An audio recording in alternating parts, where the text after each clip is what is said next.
पुणे जिल्ह्यातली जी घटना आहे ही अतिशय निंदनीय, अतिशय दुःखदायी अशा प्रकारची घटना आहे।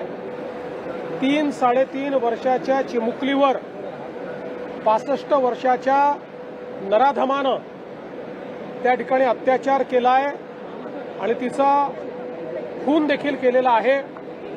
आरोपीला अटक झालेली आहे।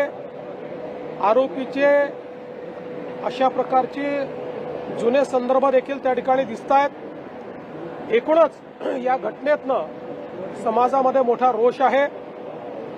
सगळ्यांनाच या घटनेमुळे त्या मुलीच्या बद्दल, त्यांच्या परिवाराबद्दल प्रचंड हळहळ वाटते।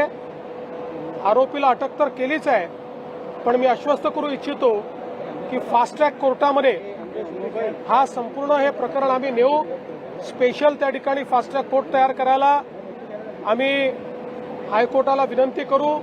स्पेशल पब्लिक प्रॉसिक्युटर देऊन कमीत कमी वेळात या नराधमाला मृत्यूदंडाची शिक्षा झाली पाहिजे अशी मागणी कोर्टापुढे आम्ही करणार आहोत।